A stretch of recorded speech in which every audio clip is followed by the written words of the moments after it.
General Bradley, I think that the welcome indicates how excited we all are to have you with us this morning. This is a very proud moment for me as a fellow Missourian. We have three guests that I should like to introduce to you this morning. The first is a distinguished writer, producer of the American films, who happens to be the partner of General Bradley, and I'd like you to welcome Mrs. Kitty Bueller Bradley.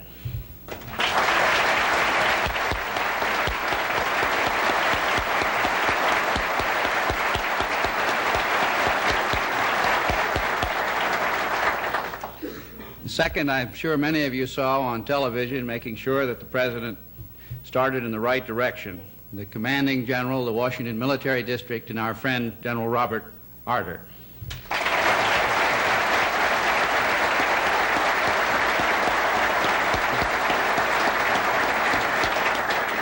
The third is a fellow Missourian involved in our work and with whom we have worked closely in the past, the commander of the Criminal Investigative Command of the United States Army, General Paul Timmerberg.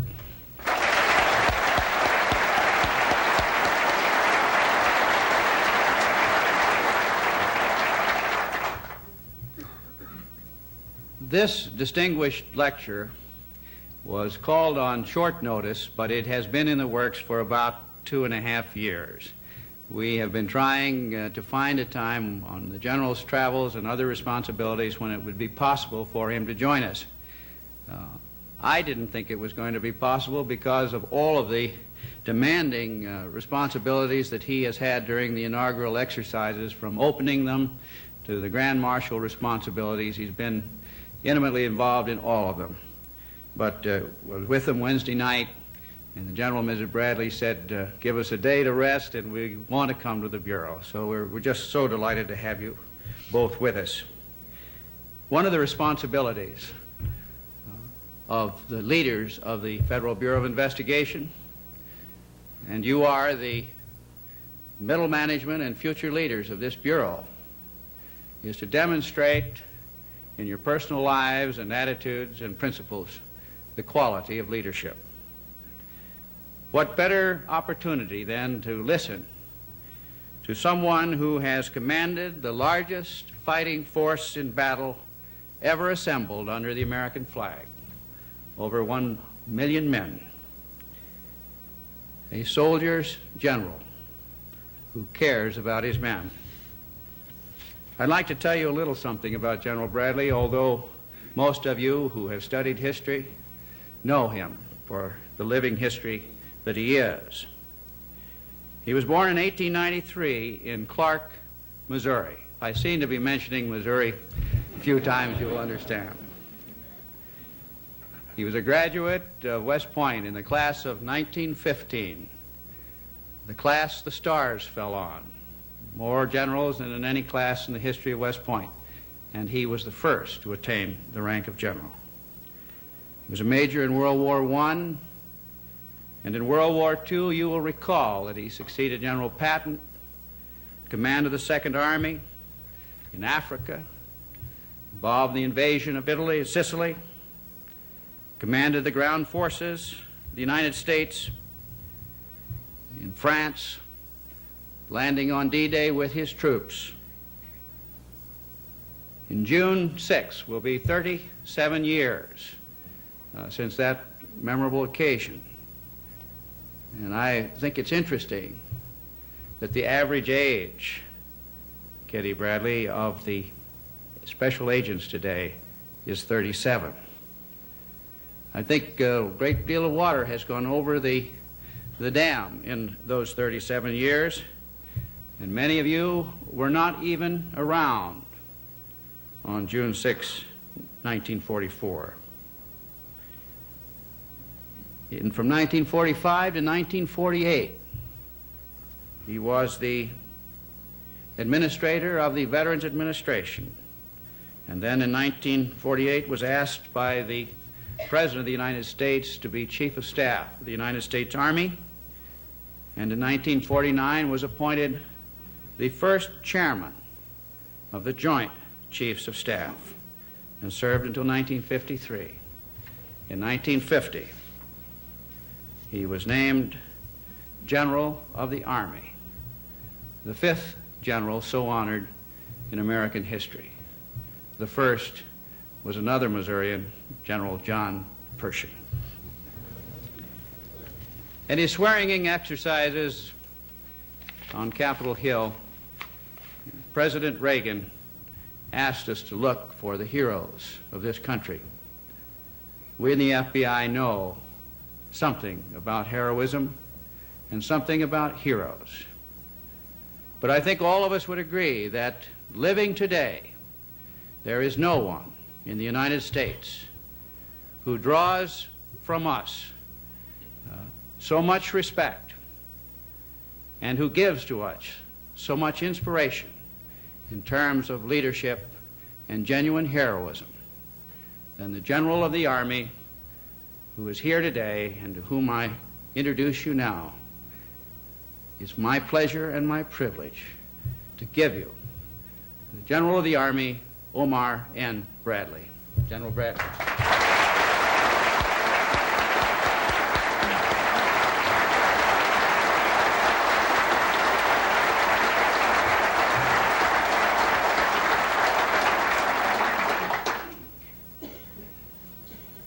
Thank you very much, sir.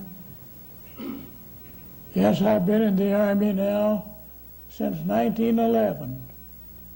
That's a long service. They usually retire people after 30 years, but I've been on continued duty now since 1911. Five-star generals do not retire. They keep on working for life. I've stuck it out so far. I'm confined to a wheelchair because I have arthritis of the knees, but I'll be walking in another month, I think. And I got to get to walking so I can fight the next war.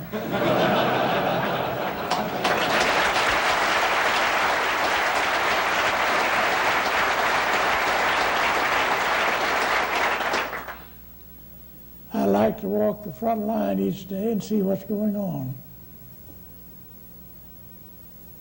I'll talk to you about 30 minutes, and then I'll answer questions for as long as your chief will let you. When I first joined, we had no selective service. It's all volunteer. Enlisted men got $12 a month. Sergeants got 18. Man that's an expert rifleman got $5 extra pay. I think that's a good thing because we want to learn to use our weapons. You don't want to carry ammunition all the way to the Rhine and then miss with it.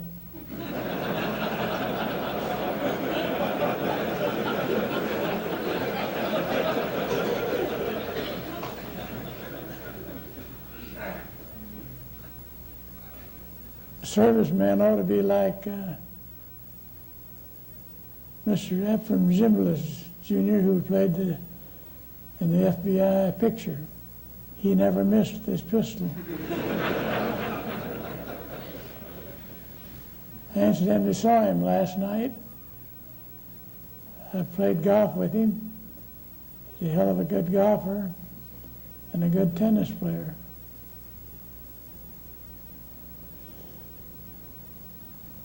I played on the baseball team at West Point for 3 years and was a substitute on the football team for 1 year. Every member of the baseball team who stayed in the service until the war became a general.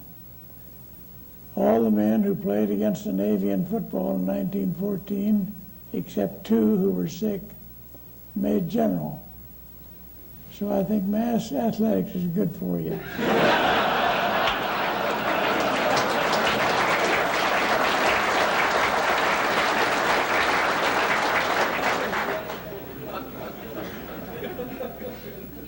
Incidentally, in 1914, we licked both Notre Dame and Navy.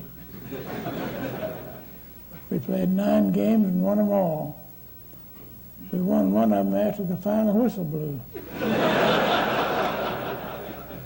They scored a touchdown on us in the first quarter, failed to kick goal.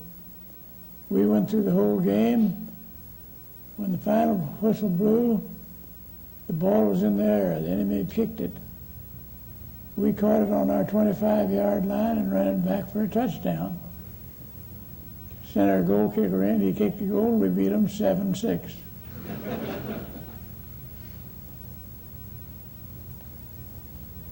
There's certain principles about leadership, and while I know mostly they apply to the military, I also know something about how they apply to the civilian life. I was chairman of the board of Boulevard Watch Company for 15 years, and we had the manager had the president of the company who had no leadership. And 2 years after I left the company, it went bankrupt. So remember what I tell you is not applicable only to the military, it's applicable to civil life. The first principle I'll mention is mental and physical energy. I'll cite as an example General Sherman. I hope not too many of you are from Georgia.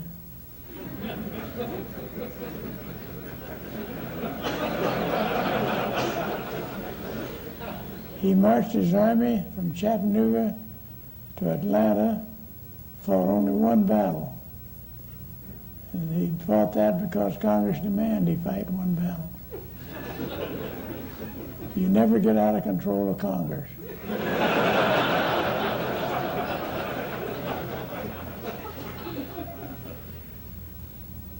Every night he rode over the battlefield, made a reconnaissance. He got maybe 2 or 3 hours sleep a night. He did that for the whole time between Chattanooga and Atlanta.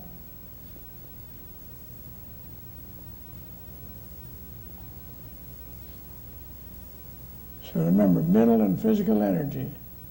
It applies to presidents of companies, chairmen of the board, and most anybody else. You never saw a lazy man that got very far. The next characteristic I'll mention is confidence. Confidence to the point of stubbornness. And I'll cite, as an example, General Grant. The Battle of Shiloh started, he was 20 miles behind the line. He rode forward on horseback, met a lot of his men in retreat. He said, "Turn, boys, we're going back." They went back and won a great victory. He never knew when he was licked. There's a story about him in the Richmond campaign. He was up all night reconnoitering the battlefield, drawing up his orders and issuing his orders. Daylight, he was back toward the rear of his army. He took his saddle off, threw it down under a tree, put his head on it, and went to sleep. Half an hour later, a courier rode up, said, "General, you better wake up. Your right has been defeated and is in full retreat." General Grant shook his head, shook the cobwebs out. It might have been because of drinking the night before, I don't know. He said, "It can't be so," and went back to sleep. And it wasn't so. He had confidence in his plan, confidence in his leaders, and he couldn't be disturbed.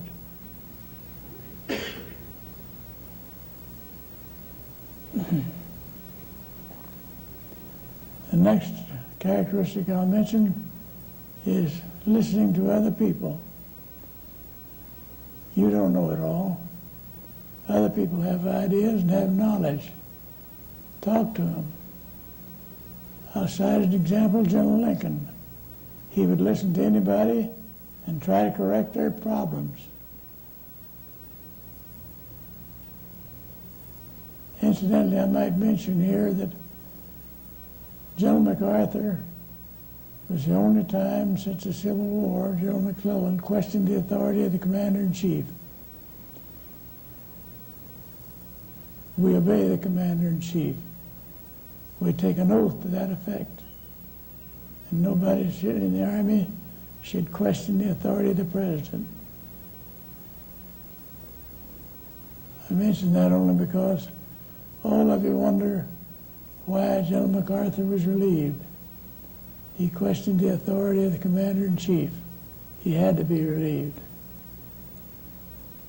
General MacArthur was one of the smartest men I ever knew, but he did question the authority of the Commander-in-Chief. He had less excuse for it than McClellan did.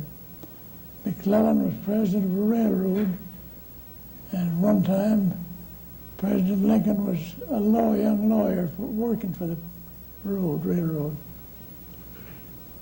But come that as it may, we in the Army mustn't question the authority of the Commander-in-Chief.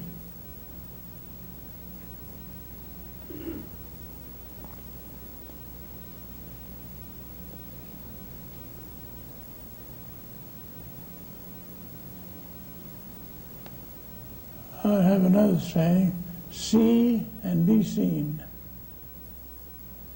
Go around and see what your people are doing. You may not know what they're doing, but at least show an interest in their work. I was chairman of the board of Louisville Watch Company for 15 years, and I used to try to go through the watch plant in the United States. We had another one in Switzerland, and see what the men are doing. I couldn't get my president of my company to do it. He said, I don't know what they're doing. I said, well, go around and show an interest in their work anyway, and let on like you know it.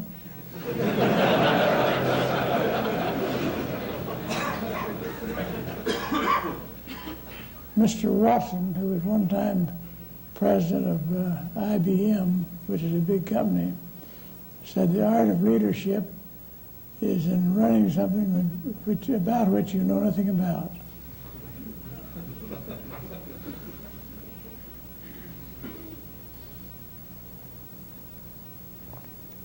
There's several other characteristics for generals and leaders, but I won't take the time to go through them. I think I've mentioned enough of the more important ones.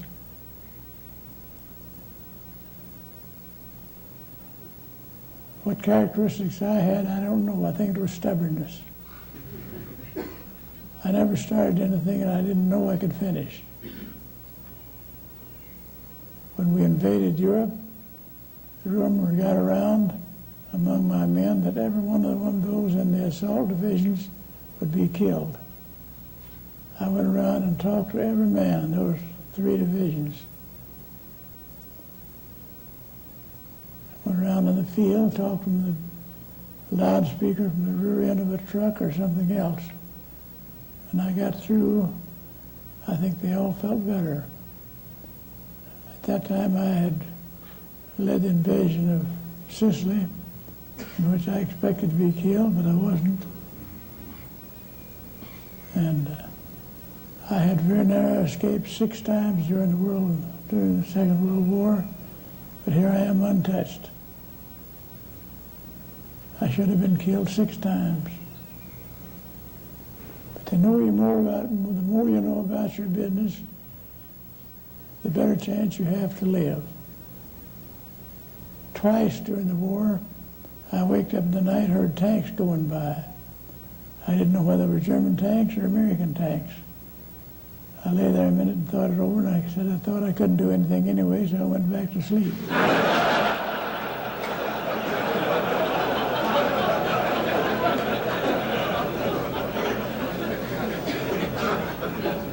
As it turned out, both times there were American tanks. So I didn't have anything to worry about. If it had been German tanks, we'd have killed them all the next morning anyway.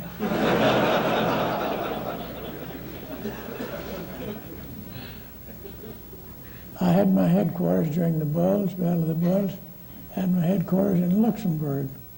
The Germans came within 7 miles of that town, but I didn't move. General Eisenhower suggested I move back to a safer place. 7 miles is too close to be with the headquarters of that size. I said, no, that's where the Luxembourgers, and I didn't want to destroy their confidence in their ability to stay there. And so I stayed.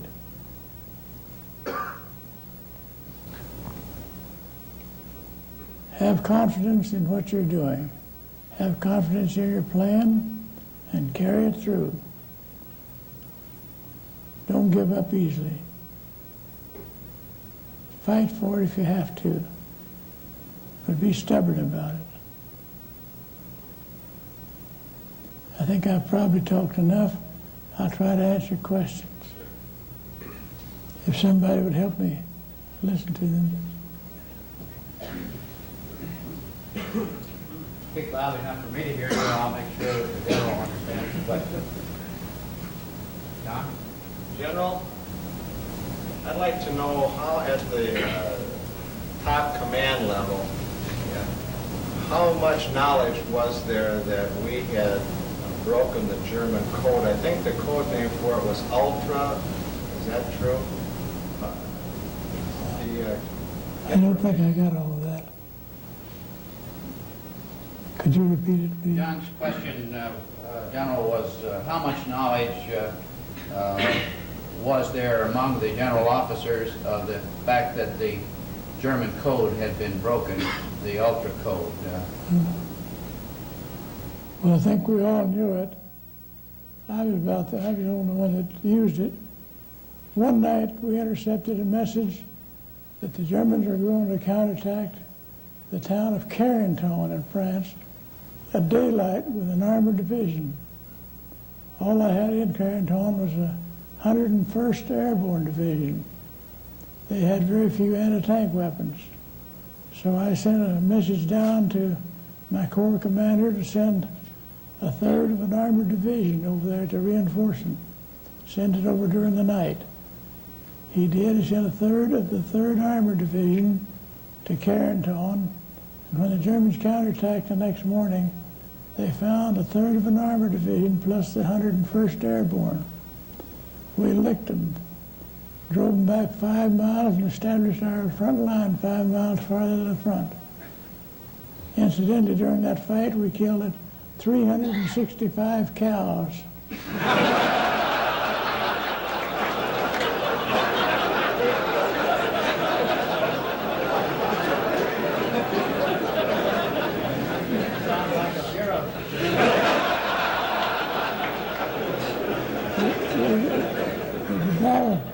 The battle took place in the cheese country of France, and there were a lot of cattle, and they got in the way.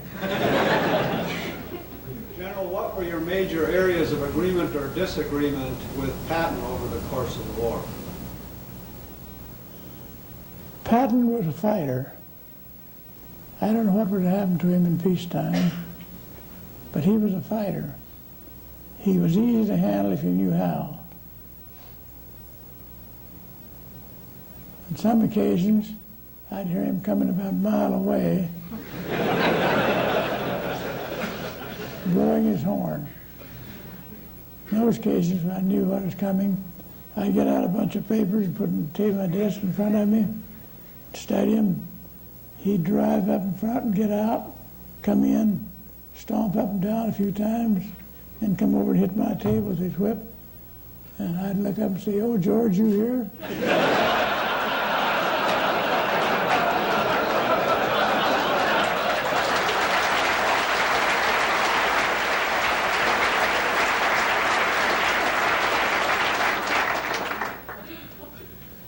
I would always hear him out, and then I'd analyze what he'd proposed. One time he came up on a Saturday, had some plan, I analyzed it, told him it was no good, he went away, and came back the next Saturday with another plan. I listened to the whole thing, and when he got through, I analyzed it, and before I got through analyzing it, he said, "Brad, it's no good, is it?" "God damn it, you're right, always you're right." But he said, "We make a good pair. I come up with these wild ideas, you adopt the good ones and throw out the bad ones." He was satisfied, and he'd had his say. he went away happy. In Luxembourg, the Germans used to shell us from long range. And fortunately, they shot over my hotel. They hit on the outskirts of town instead of hitting me. I made only one concession. I moved from the German side of the hotel to the other side. Because if he'd hit my side of the hotel, I lived on the second floor, he might have caused trouble. We didn't pay too much attention to it, except Patton called me up one night. He said, "Can't you get Vandenberg," he was Air Force, "to get up so we get some planes up and make those fellas shut up? Because when you got planes up to locate them, they'd shut up." And he said, "They hit my headquarters, killed a man in my headquarters. They just hit in the yard across the street from where I live." Said, "I'm not afraid, but my dog Willie is scared."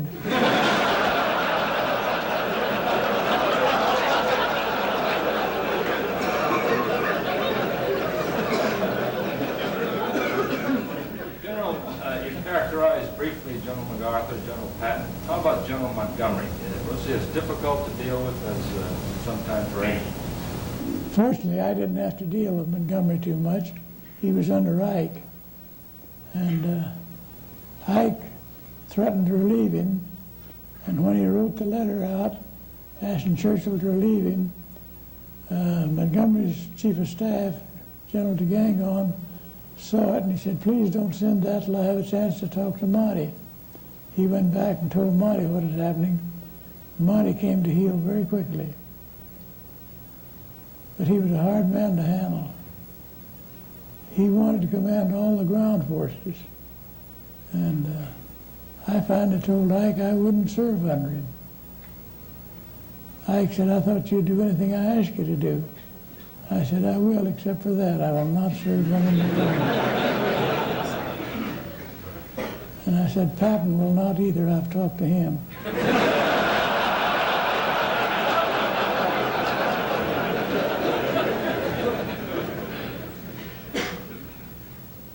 General, is there any truth to the supposition that had Rommel been in command of all the German forces on the Atlantic Wall, that the invasion might have been repulsed? I don't think so. We were going to be successful. We told everybody there was not to mention the fact there's any chance of failure. Rumor got around among the assault divisions that every one of them would be killed.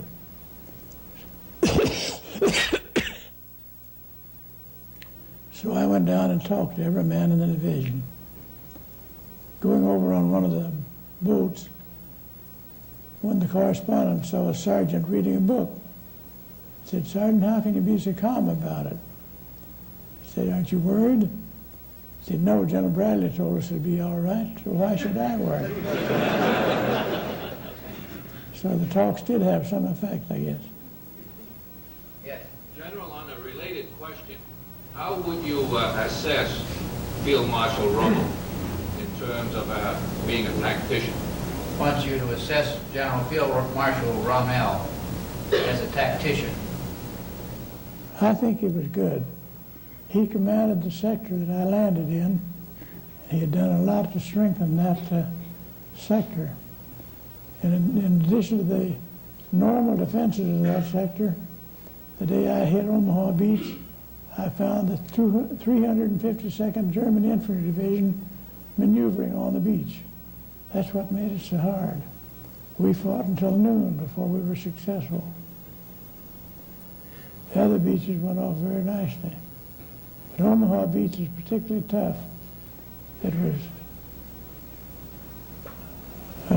they had a tide there of 8 feet, and it was a quarter of a mile from low water mark to high water mark. And then back of that high water mark was a big, tall cliff we had to climb. I've been back there several times since, and I wondered at the fact that we could climb it, let alone when somebody was shooting at us.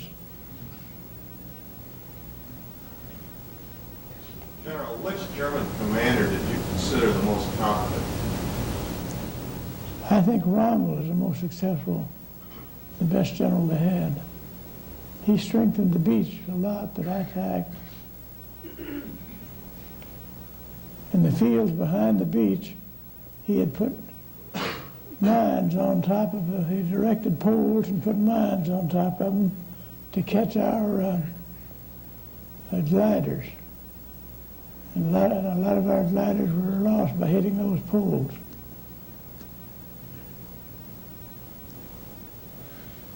General, do you know why that General Alexander, who had been very successful in northern Africa and apparently had worked well with you and General Eisenhower, was not given a role in Overlord? No, I don't. He was a good commander. In North Africa, I was given command of a corps and put up against a fixed German position. The British had held that position for a long time, had assaulted a couple of places and lost a lot of men. And they put me in there with 4 divisions. I broke through it in 2 places, captured 41,000 German prisoners. One of the most welcome sights I saw during the war was 41,000 German prisoners marching down the road to be put in prisoner of war cages. We sent them back to the States. They found out they were going back to the States, and they told our men, "We're going to the States, where are you going?"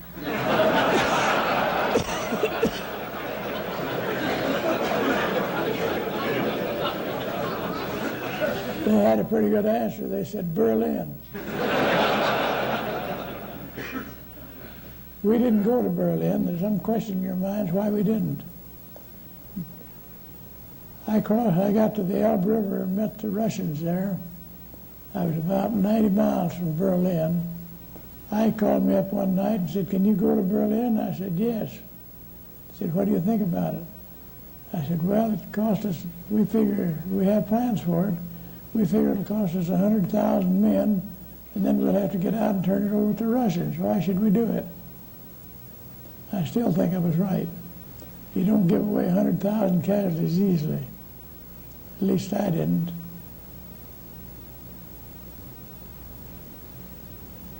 I saw the plans for the invasion of Japan and talked them over with General Marshall.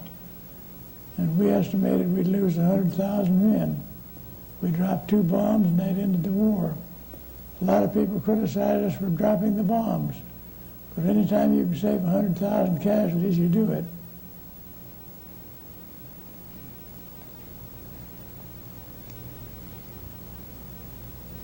Any other questions? There's one back in the back. General, which was the most effective tactic employed by your armies in Europe? The most effective tactic employed by his armies during World War II in Europe? What is that? He wants to know if you have an opinion as to what was the most effective tactic employed by your forces in Europe. I don't know. We won, didn't we?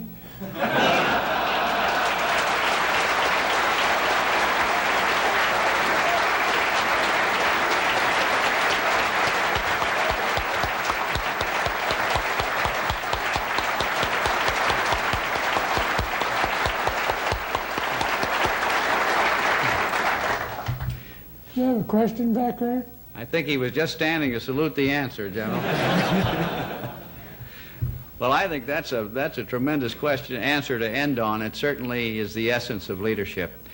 Is Ron Wetzel here? Will you come up, Ron? There he is.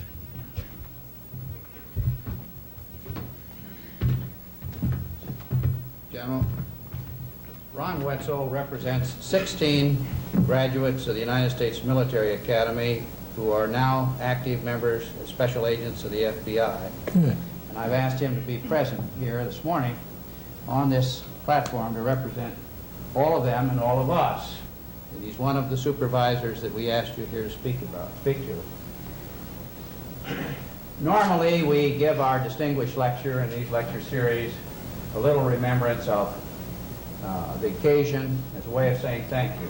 This is different, and this is special. General Bradley, in the history of the Bureau, 13 of these presentations have been made, all to Presidents of the United States or Attorneys General. Duty, honor, and country epitomize the military academy. Fidelity, bravery, and integrity are the motto of the FBI. We think that you, in huge measure, embody all of those principles, and we would like you to be one of us. And therefore, it's my pleasure to present you with this award, or I don't know what you call it, what it is, but what it means is that we would like to make you an honorary special agent of the Federal Bureau of Investigation. Thank you very much. Special Agent General Bradley.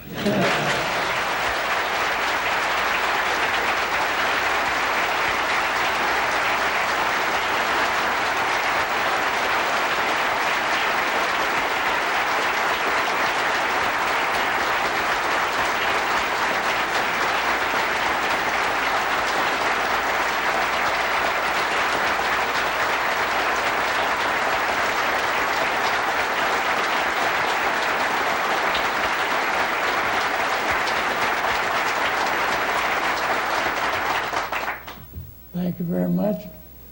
And if I can ever be of any help, I'm a pretty good pistol shot. In